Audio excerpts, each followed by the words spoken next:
Over the last month, you may have seen this video resurfacing. Zionism is a political philosophy which has brought about the state of Israel, the so-called state of Israel. Political philosophy has nothing to do with religion. On the contrary, it seeks to confuse others and let them think that Zionism and Judaism is one and the same. I know that the first Jews in the world were Africans. Not only do I know this, but I inform everyone who has doubts about it to read a book by Sigmund Freud entitled Moses and Monotheism as a beginning. Consequently, I know that Judaism and Zionism are not the same. Zionism had its first organizational expressions in 1897 in Basel, Switzerland, in Europe. Here was a man by the name of Theodor Herzl, H-E-R-Z-L. He was the founder of Zionism. He said that he was going to find the state that God promised the Jews. Listen to this very carefully. This man, Herzl, was an atheist. He believed that there was no God. He said God did not exist. Now, how is it that a man who believes that God does not exist is going to find a state that God promised to his chosen people? Zionism is a satanic movement. It is devil. It is imperialism. It is racist. It has gone and taken the lands of the Palestinian people and through terrorism has driven them out. And through terrorism, it maintains its power. And the United States of America, with over 6 million homeless, sends to Israel billions and billions and billions of dollars everywhere to bomb Palestinian people while homeless people are here and unemployed are here.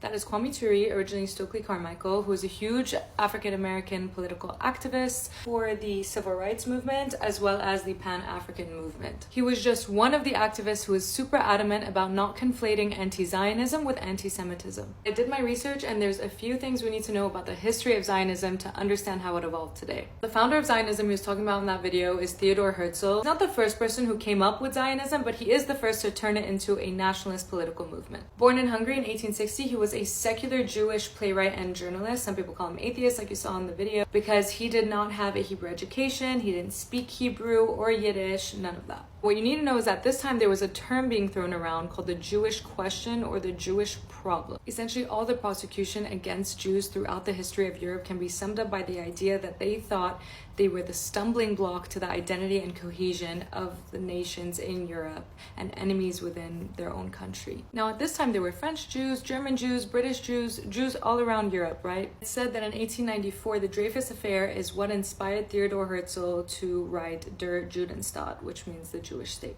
Quickly, the Dreyfus Affair was when a French officer of Jewish descent was accused of treason and espionage and sentenced to a life in prison, but then later proven innocent. People say watching him get hated on like that just because he was of Jewish descent is what inspired Herzl to come up with this Jewish state as a solution to the Jewish question. They say this book is the birth of political Zionism. In it, he wrote, "No nation on earth has endured such struggles and sufferings as we have.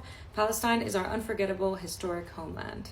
He believed the creation of a Jewish state would extinguish anti-Semitism, while other thinkers at the time, like Ze'ev Jabotinsky, saw Zionism as a self-defense against anti-Semitism rather than a cure for it. It gives him the power to organize the first Zionist Congress in 1897 in Basel, Switzerland, as again he said in the video. And this brings people together for the first time looking into creating a Jewish state, okay? Most of these people were secular, by the way. But they weren't always fixed on Palestine. It was their first option because of Judea, but their second option was Argentina, and their third option, offered by the British in 1903, of course, was Uganda. Actually, a lot of people weren't excited about this idea. They were split on it. How can you ask French, German people, etc. to be loyal to two countries? How can you gather Jewish people from around the world in the diaspora where they've created a life and a home for themselves and gather them somewhere where their ancestors lived over 2,000 years ago? I also want to note that he wrote some very agreeable things in his diary, stuff like, "It goes without saying that we shall respectfully tolerate persons of other faiths and protect their property, their honor, and their freedom with the harshest means of coercion.